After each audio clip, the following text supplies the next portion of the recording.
sería interesantísimo poder saber qué está pasando por la cabeza del presidente.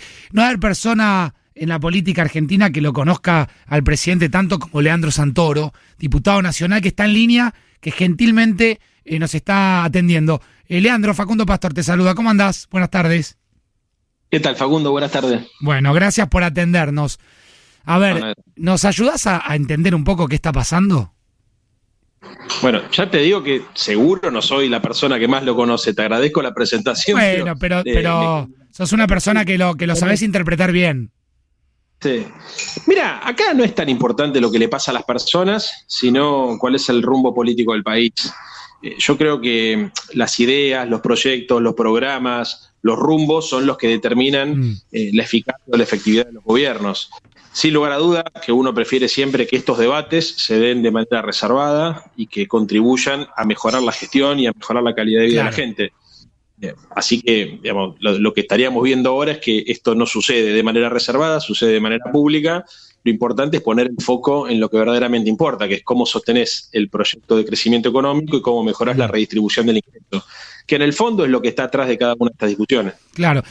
Ahora, siempre, y vos hemos hablado más de una oportunidad de política, uno cree que cada acto político o cada hecho político tiene una explicación, un objetivo, un propósito. ¿Qué habría detrás de esta interna? ¿Cuál sería el propósito de Cristina Fernández de Kirchner en plantear este tipo de debates? El del presidente, a veces subirle el tono, a veces se sube al ring, a veces se baja. ¿Qué está buscando? Porque uno podría pensar que si buscan centralidad la logran, pero por otro lado, esa centralidad tiene un costo tremendo en términos políticos. Sí, bueno, a ver, dos cosas importantes. Dale. La primera, como politólogo. No siempre los hechos políticos y los acontecimientos políticos o las acciones políticas tienen un sentido premeditado. Cuando uno observa desde afuera suele creer que sí, que todo está calculado, que en realidad todo está pensado para mover una segunda o una tercera pieza, y no necesariamente pasa eso, ni en la Argentina ni en el mundo. O sea, la política tiene una cuota de improvisación mucho más alta de lo que la sociedad percibe muchas veces, ¿no? Porque todos tendemos a complejizar las cosas. Y en segundo lugar, el análisis de este tema, en mi caso particular, me condiciona, porque yo no soy periodista, yo soy diputado nacional, miembro del bloque oficialista, y lo que digo impacta sobre la realidad que describo. O sea, si yo, por ejemplo, te dijera, te respondiera a tu pregunta tal cual vos me la formulaste, ¿qué suponés que está atrás de lo que Cristina hace, piensa o dice? Yo estaría interviniendo en esa interna y probablemente retroalimentaría un fenómeno. Creo que, mi responsabilidad como militante de la fuerza es tratar de minimizar, que es bajar al mínimo posible la confrontación y el contrapunto entre compañeras y compañeros. Yo soy de los que creen que hay que cuidar el capital político y el activo político que representa Cristina, que hay que cuidar el capital político y el activo que representa la autoridad presidencial, y que la unidad es clave para evitar la derrota en el 2023 y para mejorar la gestión ahora. Entonces tengo que ser muy cuidadoso con las declaraciones sobre este tema, porque como te decía recién, no es que soy un politólogo, puedo jugar un ratito con voz de politólogo, pero en definitiva las palabras que yo pronuncio están enmarcadas siempre en un contexto político. ¿Pero crees que esto tiene vuelta atrás, Leandro? Mira, sí, en política todo tiene vuelta atrás, Facu.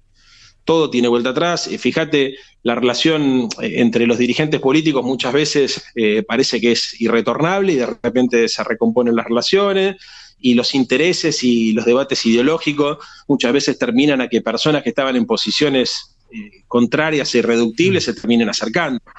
Esto forma parte de, no estoy diciendo nada nuevo, y así es la democracia en el mundo. O sea, es muy difícil. Pero mirá, yo te digo, quiero hacerlo o preguntarte más sencillo, porque por ahí pregunto un poco rebuscado, por ahí, como decías vos, te pregunto desconociendo o haciéndome el tonto con la responsabilidad que vos tenés. No es adrede. Pero suponete que no sé, vos sos papá, ¿no? Sí, 2 nenas tengo. 2 nenas. ¿Qué edades tienen? Chicas, chiquitas. No, más o menos. Fran tiene 16 y Antonia tiene 10 para 11. No, bueno, están grandes. Pero ponele que tuvieses una hija de 8 años. Te pregunta, papá, ¿por qué se pelean? Lo que pasa es que no se lo respondería con el micrófono abierto. Pero espera. ¿Se pelean? ¿La pelea es por poder? ¿Siempre en política la pelea es por poder? Bueno, a ver, te tengo que responder con lo que dijo Cristina. Acá no hay una pelea, acá hay un debate, ¿no? En segundo lugar, las peleas cuando se producen en política muchas veces no son por poder, ¿eh? Al contrario, te podría decir que las posiciones ideológicas muchas veces terminan creando escenarios independientemente de las aspiraciones personales de cada uno de los protagonistas. No creo, no. Yo creo que efectivamente lo que acá hay es un debate sobre el modelo de país, ¿no? Todos coincidimos que la economía tiene que crecer, tiene que crear empleo y que tiene que redistribuir mejor ese excedente económico. La discusión es cómo. Y esto creo que es lo que explica la discusión adentro del Frente de Todos. Y hay un punto que te agrego, que creo que va a ayudar a que se entienda todo este conflicto, que es el acuerdo con el Fondo Monetario Internacional, que se proyecta todo el tiempo sobre el presente también. ¿Viste? Si el acuerdo con el fondo y las metas pactadas con el fondo ayudan. Porque atrás de la discusión sobre la redistribución del ingreso está también la discusión sobre la inflación. Y este es el punto, Facu. Claro. O sea, ahora, Leandro, ¿pensás que si esto sigue así pierden en 2023? No, pienso que no consigue bajar la inflación y mejorar la calidad redistributiva, la situación obviamente en términos electorales de cualquier gobierno se complica, pero también confío en que la recuperación económica va a ayudar a que mejore también el poder adquisitivo de los salarios, porque mientras más gente empleada haya, las fuerzas sociales y sindicales tienen más capacidad de negociación y es más fácil que mejore el poder adquisitivo del salario en la negociación colectiva. Leandro, ¿cómo andás? Ramón Indart. ¿Qué hace, Ramón? ¿Cómo va? ¿Qué análisis haces del número de inflación de hoy? 6% en abril, interanual 58%. ¿Crees que la gestión le encuentra la vuelta? Mira, creo que está claro que es alta y cualquier persona que va al súper a comprar sabe que las cosas son prohibitivas y muy difíciles y mucho más para la gente que vive de un salario, ¿no? Así que primero eso, la sensibilidad social antes de encarar cualquier análisis macroeconómico. En segundo lugar, creo que si vos prendés la prensa internacional o te pones a mirar los diarios, te vas a dar cuenta que el problema de la inflación es un problema hoy global, cosa que no existía en el mundo hace un año atrás. La pandemia, una de las cosas que trajo fue que la emisión monetaria aumente el circulante, que las restricciones producto de las políticas sanitarias de cuidado generen dificultades en las cadenas de suministro de los productos, y eso hace que obviamente por logística y por la dificultad de comercialización, agregado a esto, se me estaba olvidando un factor clave, que es la presión del shock externo sobre precios de alimentos y de energía, en el mundo hoy se está discutiendo cifras de inflación que son inéditas en los últimos 30 años. O sea, hoy Europa y Estados Unidos tienen una inflación más alta que en los últimos 30 años. Eso obviamente en la Argentina discute mucho más porque ya es un problema estructural que viene de arrastre. Claro. Ahora, ¿vos creés? Porque yo recién daba el número, ¿no? La harina 16% subió en los últimos 30 días. ¿Vos creés que esta forma de encarar el problema con ciertos sectores del poder económico va a traer un resultado como lo está encarando Guzmán? Lo que pasa, Ramón, que la harina se hace con trigo. Y los dos principales países productores de trigo son Rusia y Ucrania. Y vos cagate de risa con lo que te estoy diciendo. Puede parecer una justificación, pero te lo digo objetivamente y creo que vos y Facundo saben que es así, y seguramente la gente también. O sea, cuando hablamos de shocks externos, no estamos hablando... Leandro, prendas de vestir, pero pará, prendas de vestir interanual 80%. Sí. Entonces, no, porque digo, más allá de la interna, yo insisto con un concepto con Facundo de gobierno paralizado. Rossi me decía que no, entiendo que tengan que defender la gestión, pero más allá de la interna, ¿no es momento de una reacción en la política económica? ¿Pero cómo cuál? ¿Qué supones que habría que hacer? Un cambio de gabinete. No, pará. No. No soy economista. Economistas del peronismo que digan, bueno, a ver, Cristina, ¿cuáles son tus economistas? Yo tengo a Augusto Costa y tengo a Frasquina Anses. Bien, Alberto, ¿cuál es el tuyo? Martín Guzmán. Massa, ¿cuál es el tuyo? Y yo quiero tener a Redrado y a Marco Labaña. Bueno, perfecto, sentalos. 6, tienen 15 días para ordenar y tener un plan económico. Esa reacción, digo, porque no hay una reacción. ¿Vos creés, Ramón, que el problema se resuelve encontrando solamente la persona adecuada o que lo que un economista sabe lo desconoce el otro? No funciona así, Ramón. Mirá, el principal problema que explica la inflación en la Argentina es la ausencia de dólares. Se llama restricción externa. Cuando el dólar sube el resto de los precios de la economía. Y cuando el mercado supone que van a faltar dólares, empieza una corrida contra el peso como consecuencia de las famosas expectativas. Sí.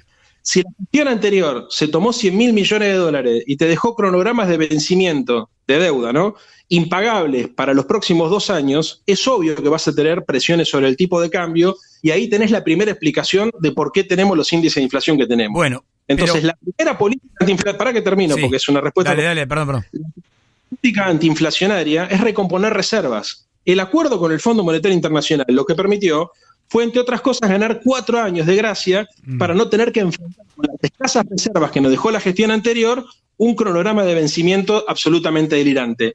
Recomponer reservas es el primer paso. No se hace de la mañana a la noche porque hay muchas presiones sobre el tipo de cambio. Segundo, hay que ordenar la macroeconomía, reducir el déficit fiscal y la emisión monetaria. Vos tuviste que emitir 11 puntos del Producto Bruto Interno para bancar el paquete COVID durante el 2020 y el 2021.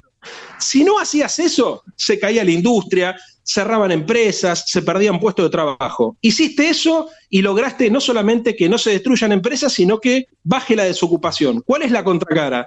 Tenés mucho circulante. ¿Eso lo podés terminar de la mañana a la noche? No, porque si no hicieras un shock de esa naturaleza, provocarías otro problema, que es una hiperrecesión.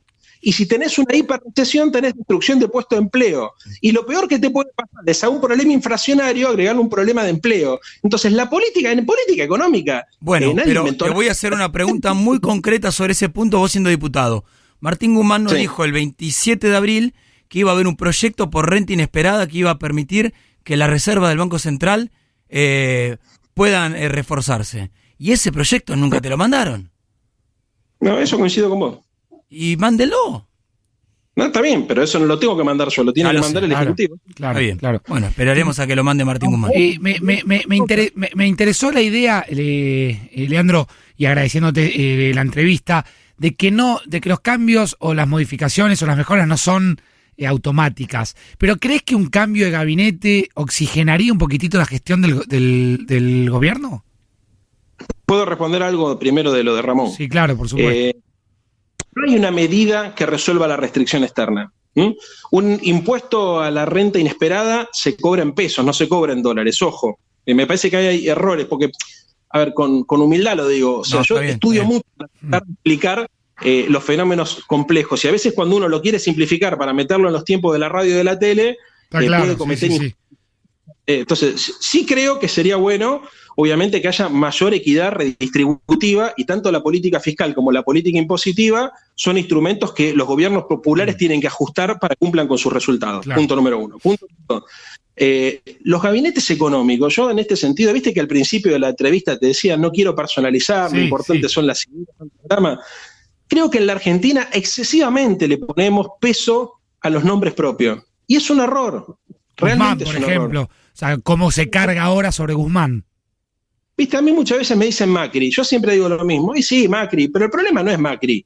Lo he dicho 20.000 veces. Es la concepción de la economía, de la sociedad y de la política que tiene el macrismo o el PRO en todo caso. Está claro. Leandro, por último, ¿tiene que pensar en la reelección el presidente? Para termino con esto para responder esa pregunta. ¿Sabés lo que sí hace falta? Es poder político. ¿Entendés? Sí hace falta poder político. Y esto es responsabilidad de todos. Sí necesita, porque para poder ordenar la macroeconomía tenés que tener poder político. Entonces, si querés, en otro reportaje, porque ya hace como 15 que estamos hablando, charlamos de cómo se construye el poder político y cómo se preserva el poder político. Me interesa. Teníamos 2 opciones de entrevista. O hablábamos de la inflación o hablábamos de San Lorenzo. Y fuimos buenos, fuimos por el lado de la inflación. Vos sabés, Facundo, que todos los días, mira, recién pasé por Boedo un rato que vine a buscar unos papeles a casa y me agarró uno, Yamil se llamaba, te juro por Dios, la gente de San Lorenzo con un nivel de angustia y de preocupación. Sí.